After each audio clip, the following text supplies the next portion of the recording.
Welcome back to our channel, where the shadows of history reveal their darkest secrets.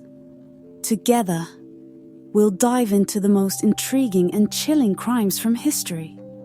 From noblemen and women with sinister secrets to unsolved mysteries that have baffled investigators for centuries, we'll explore it all.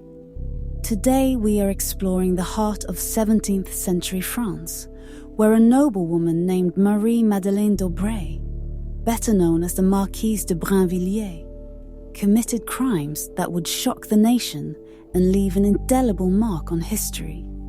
Her tale is one of privilege turned to poison, where love, greed, and betrayal converged in a deadly cocktail.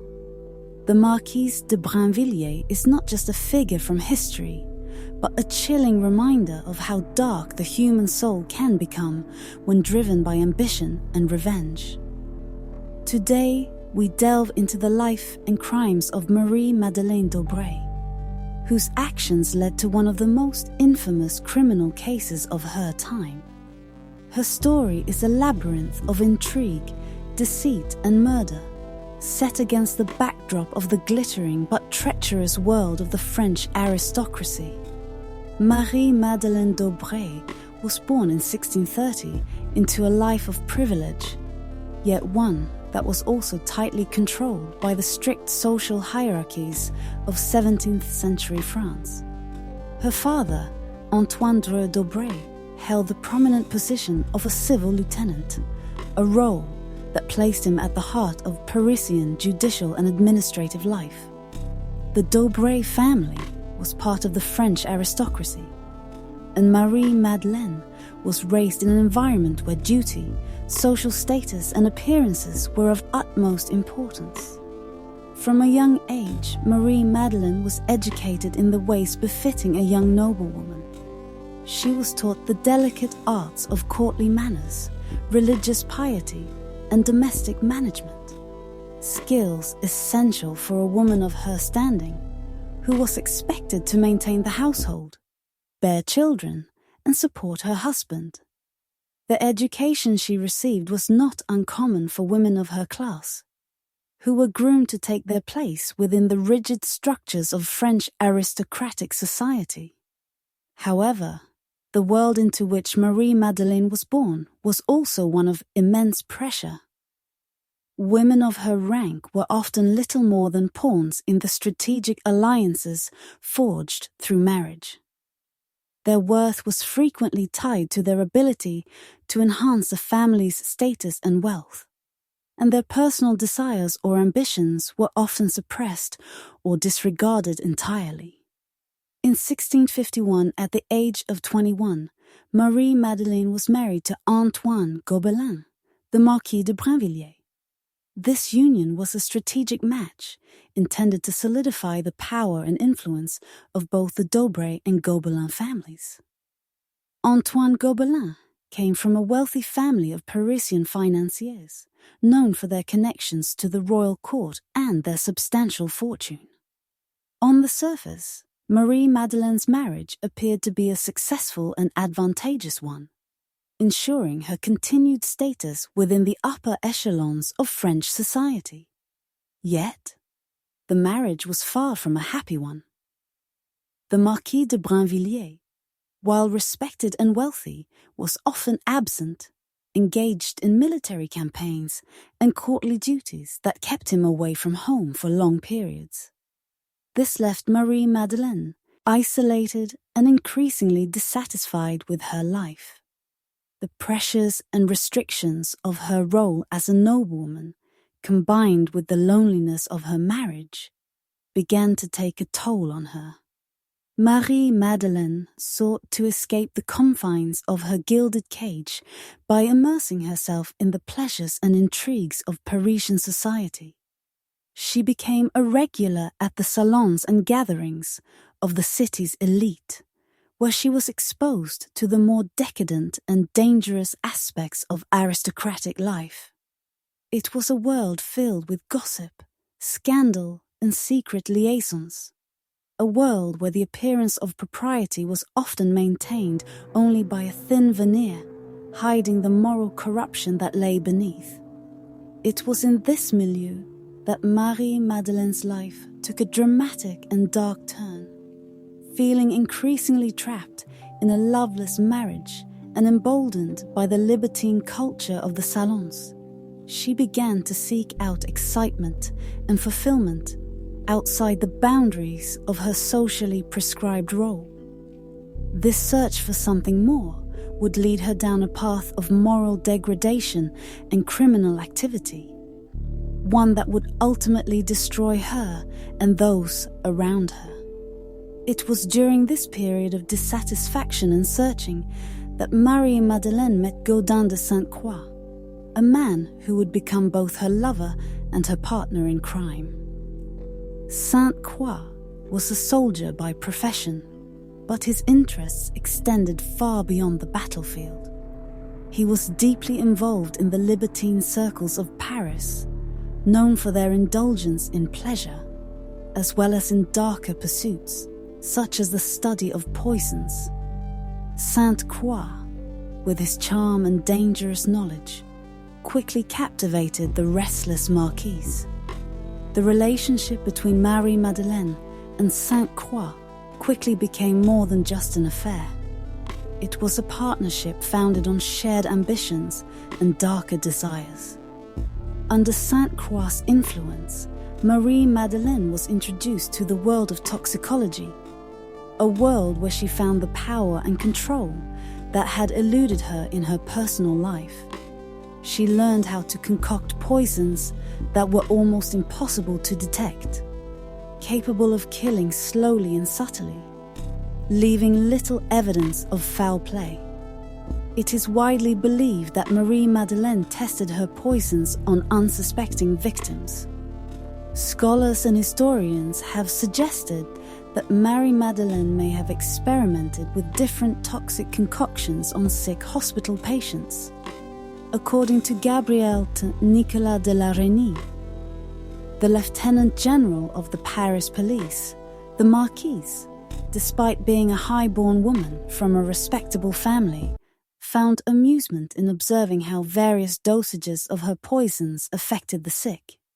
During this era, it was common for noblewomen like Marie-Madeleine to visit hospitals and care for the ill as part of their charitable duties. These visits provided her with the perfect opportunity to conduct her experiments with little risk of detection.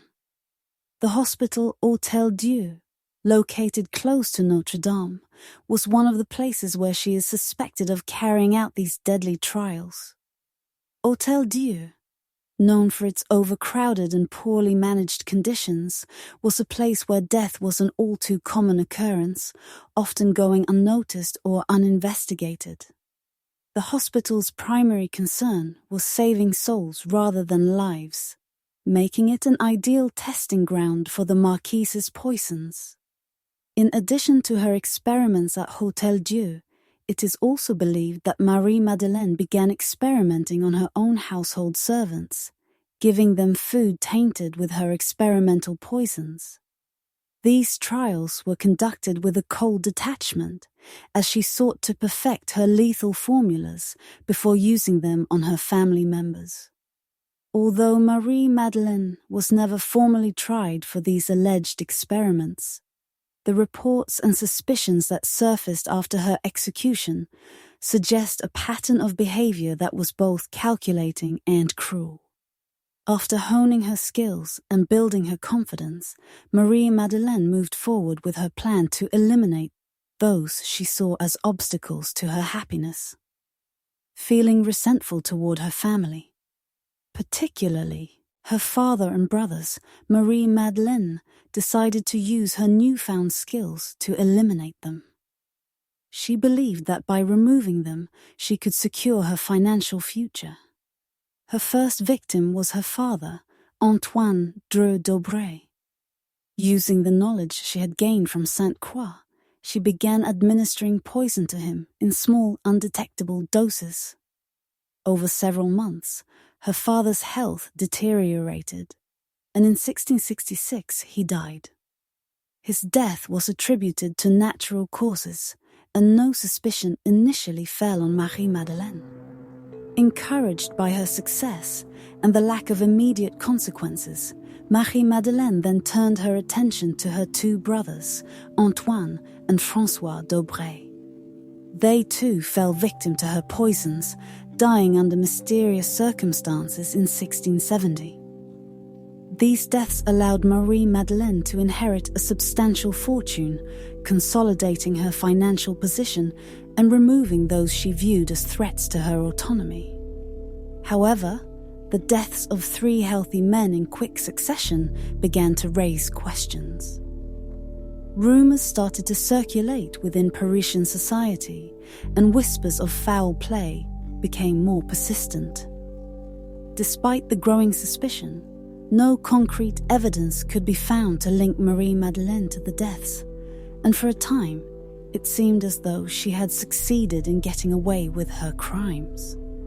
The turning point came with the sudden death of Gaudin de Sainte-Croix in 1672.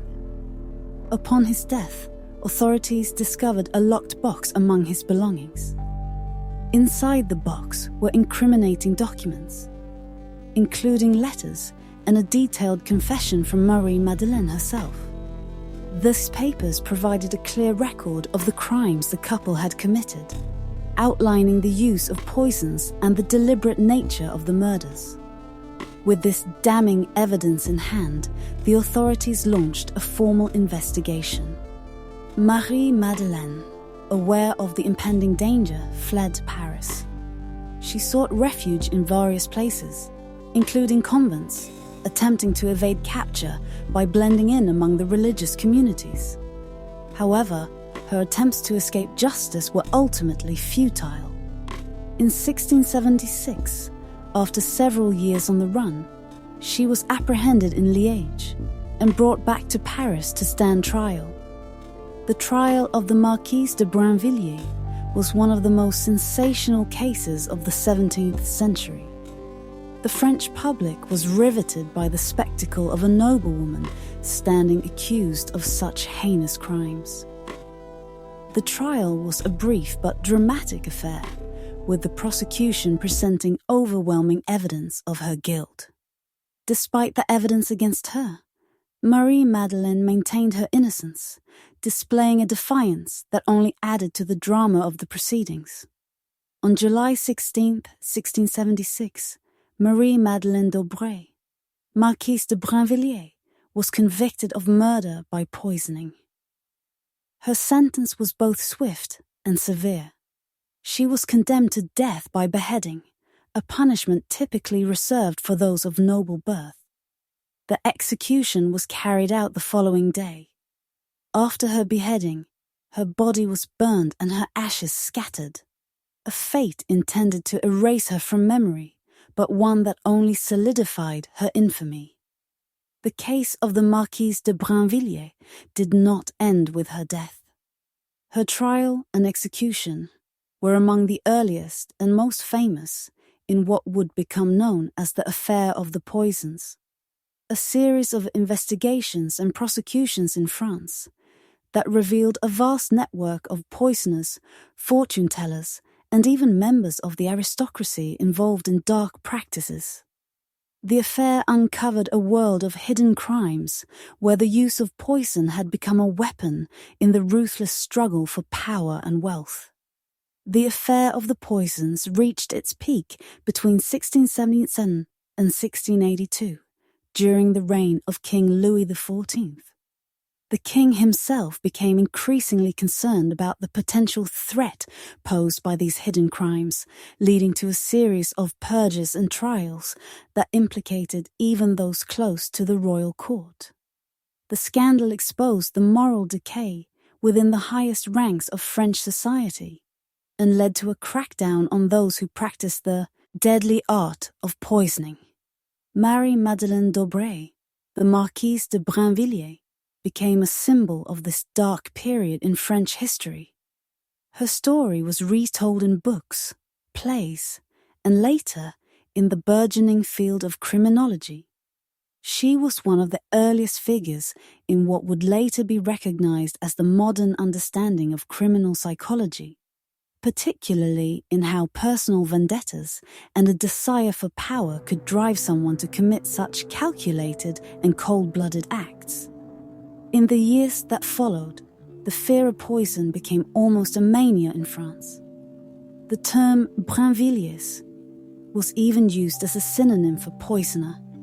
The legacy of the Marquise extended far beyond her own life, influencing not only popular culture but also the legal and judicial systems in France and beyond. Today, the story of the Marquise de Brinvilliers remains a fascinating chapter in the history of true crime. It serves as a reminder of the lengths to which people will go when driven by greed, envy, and a thirst for power. Her tale is a chilling example of how someone born into privilege and wealth can descend into the darkest depths of human behavior, leaving a legacy of death and destruction in their wake. The Marquise de Brinvilliers is a figure who embodies the contradictions of human nature. She was both a product of her time and a cautionary tale for all time. Her life, marked by privilege, was also marked by a descent into moral corruption that ultimately led to her downfall. Her story is not just one of murder and intrigue, but also a reflection on the dangers of unchecked ambition and the corrupting influence of power. As we look back on her life, we are reminded that the trappings of wealth and status can hide the darkest of secrets, and that even the most glittering lives can be tainted by the shadow of crime. Thank you for joining us on this journey into the dark history of Marie-Madeleine d'Aubray, the Marquise de Brinvilliers.